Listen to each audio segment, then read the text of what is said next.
Hey everyone. Today I want to show you how to play line 100 in our book. The thing that is new about this, or the thing that's challenging about this, is it uses the dotted quarter note rhythm we've been working on, this time in 3/4 time, which is a new idea. Also, the composer has added a whole bunch of slurs. At this point, we're really used to seeing slurs when they go over maybe two or four notes at a time. And you'll see in this one, there's a lot of extra slurs that are added in, slurs that go over five or six notes, particularly uh, odd numbers of notes. So we'll take a look at that as well. The first priority, though, on this one is going to be talking about the rhythm. So if you haven't yet watched any of the videos on dotted quarter notes, you need to go back and watch them now. The videos where I taught you the song Chairs to Mend, and the videos that I taught from the previous page that taught tunes like Alouette or The Wearing of the Green that all use dotted quarter notes. And once you've watched those, then you'll be ready for this one. If we were to look at the counting in line 100, we'd see there's really only a very few rhythms that are different from one another. We can go with the simplest rhythms first. That's easy. This is easy. And obviously, that rhythm and these rhythms are easy. Uh, the rhythms that are going to be more difficult for us are the rhythms that have the dotted quarter notes. So remember, if I play a dotted quarter note, the first one is on beat one, and it lasts for 3/8 notes. So it lasts for one and two, which makes that and that three. This rhythm happens there, here, and here. The other dotted rhythm is the next bar, one and two, and three. We have two rhythms to worry about. The one and three rhythm, chairs to mend, which happens several places, and the one and three and rhythm, which also happens in several places. The rest of the rhythms are basic rhythms we already know. Take just a moment and think about the counting. See if you can count all of those patterns or figure out what the counting should be. I'll be right back and I'll write in all of the counting for the piece. All right, so now the counting's in the screen. I'm going to run a metronome tapping eighth notes while I count this out loud. You can count it along with me.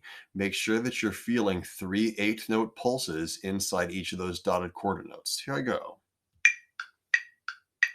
Ready, set, and one and three, one and three, and one, two and three, and one and three, and one and three, and one and two and three, and one and three, one.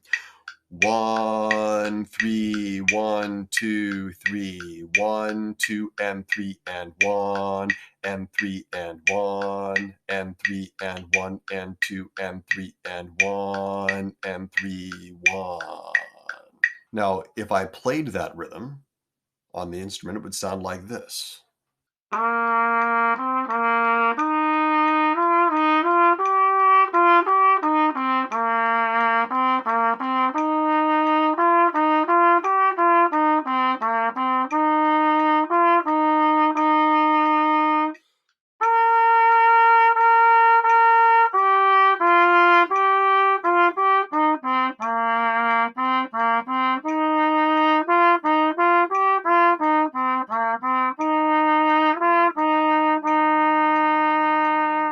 Now that was me pretty much playing just the right notes at the right time. What I need to point out to you is that there's a whole lot more on this page to this one than just the right notes. Now, this might not be a piece of music where you're going to be able to master this all in one sitting. I would first, of course, make sure I could play the rhythm correctly, and then that I could play the right notes in time and rhythm. And then I would look at the other expressive elements that are there. Now, first of all, there's dynamics that are written in piano and mezzo forte. I'm going to choose to ignore those dynamics because I don't think they were written in a way to be expressive. They were written in a way to just make sure that you're reading the dynamics. A more natural phrasing would be to choose an overall soft dynamic and to gradually get louder and softer in the context of each phrase. I've shown you a video of that one before. Now, taking a look at these slurs, they often go over odd numbers of notes, especially places like this, where we have to slur one, two, three, four, five, six notes. There's one tongue note, we slur two, and then we slur three more.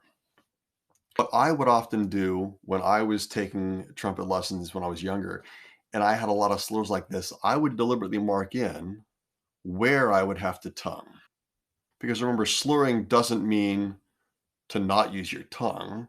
Slurring means you have to use your tongue only at the beginning of that set of notes. So marking in where your tongue happens can help. Listen to me play this with the slurs that are written in.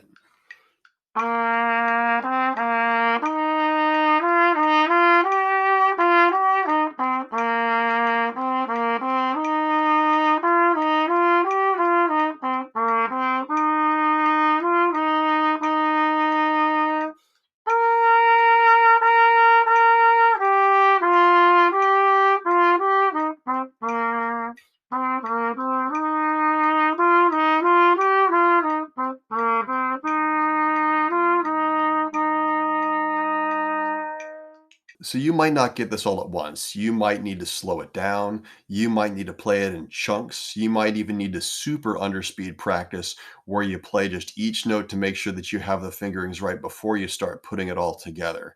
The most important thing when you're done with it is that it has that steady one and two and three and pulse underneath it. That way it'll all fit together.